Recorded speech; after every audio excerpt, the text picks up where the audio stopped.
This is not another solo travel video.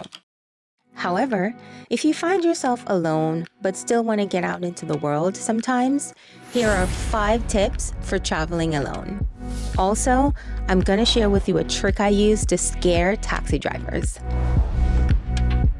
I know you're probably thinking, oh, people are gonna look at you weird. No, actually it's the opposite. I get a lot of people that come up to me and they're talking to me and they're just like, wow, you are doing what I would want to do. They look at you like, wow, she's so brave. Wow, she is a boss. Like, she's doing her thing and she is not letting the fact that she's going alone stop her. Don't ever be nervous about it. It's totally okay to be by yourself and no one cares. So we have a tendency to hook up the workers at the end of our stay, which is nothing wrong with that at all. It's actually a really nice thing to do.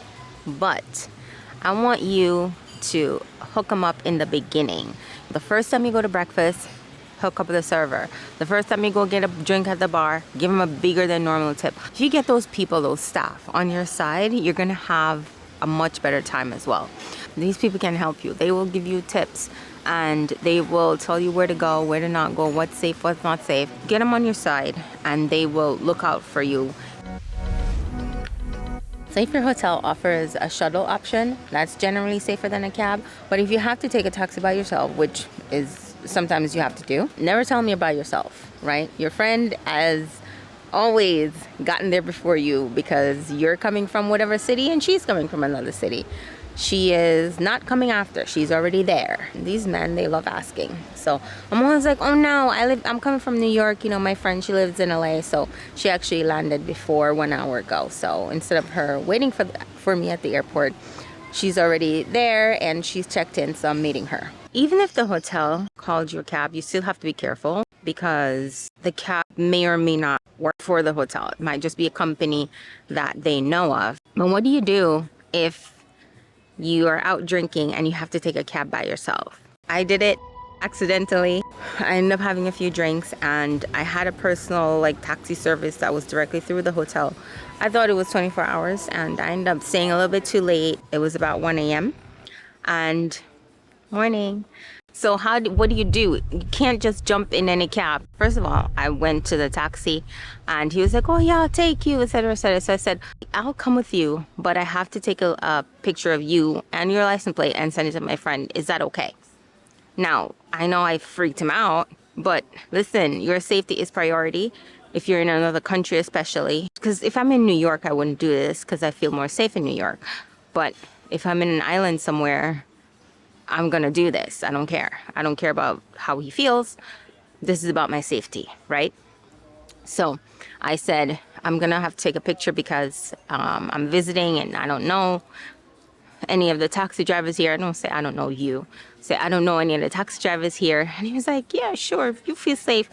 So I took a picture of him. I took a picture of his license plate and I fake sent it to my friend. I opened my phone and I said, okay, I'm sending it. And then I paused and I said, oh no, it didn't go through yet. It's going. So I was like, okay, sent. And as soon as I went in the cab, I fake called my friend. I said, hey, did you get the picture that I sent you? I'm on the way.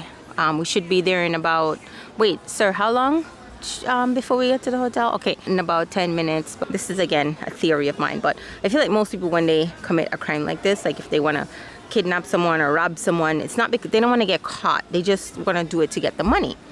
But they want to be unrecognizable to not have these problems in their life. But if they know that there's someone that has their face and their picture and their picture and their license plate, they're less likely to want to do anything to you. They might just bring it to the hotel because you're not worth the trouble anymore. So I want to not be worth the trouble. And you're not doing it in a rude way, by the way. You have to just smile and laugh. Maybe this is just my personality too, because I'm not saying you should be fake, but you still want to have fun. So you're not there be like, oh no, I'm not going in your cab unless you... Just be like, hi, yeah, but I have to send your photo to my friend. It's just, I need to feel safe. I'm sorry, I don't know anyone here.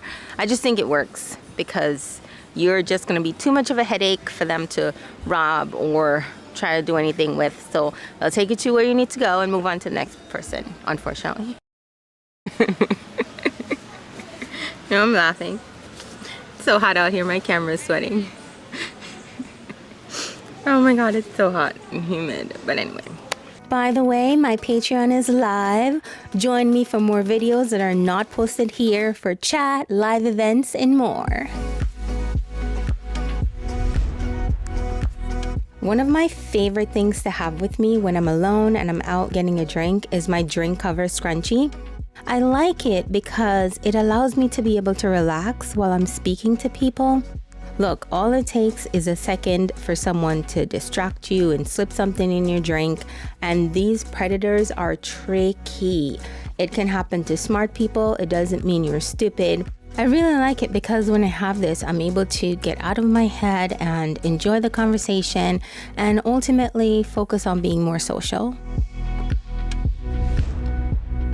Even though I go somewhere alone, I'm generally not alone. I booked a trip to Barcelona by myself. And while I was there, I saw someone that I used to work with a long time ago. And she was posting pictures as well that she was in Spain. And we ended up hanging out. You want to know what the coolest thing about solo travel is? Planning a trip and then running into somebody that you know in the same city. Say hi! And I changed my flight. We went to the Camp Nou game, soccer game together. We saw Messi.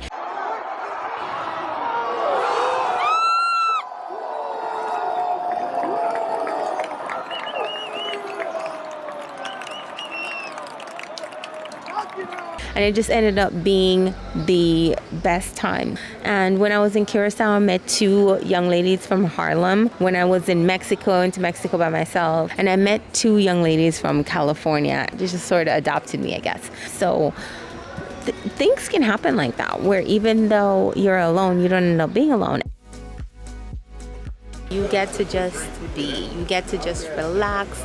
I mean, look at this beautiful beach. I'm just having a cocktail, but it's on my schedule. So you get to do what you want. I just kind of want to be. So I get to do what I want. And when it comes to packing, I feel like just do what you want. I personally always bring a big ass suitcase just because I like options. You never know who you're going to run into. You never know what you're going to end up doing. And even though I sort of have a structure of what I think I'm going to be doing or what I have planned, I'm always open to changing it. So I like having options, and I've never felt less safe with having a big suitcase versus just a carry-on. The only thing that when it comes to packing that I'll consider is the length of the flight. If it's a short flight, I like to bring a tote because I probably won't leave it unattended. So if the flight is a longer flight, then I'll bring a backpack. One of the biggest keys, in my opinion, to being successful in anything in life, but also in traveling by yourself, is to be open-minded, be flexible,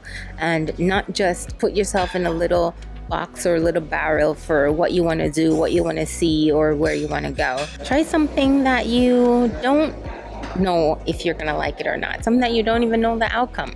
Even if it turns out to be not your thing, at least you did something new, you did something different, and you have something that you can talk about. I love tourist traps. I feel safe when I'm in a place where there's a lot of tourists.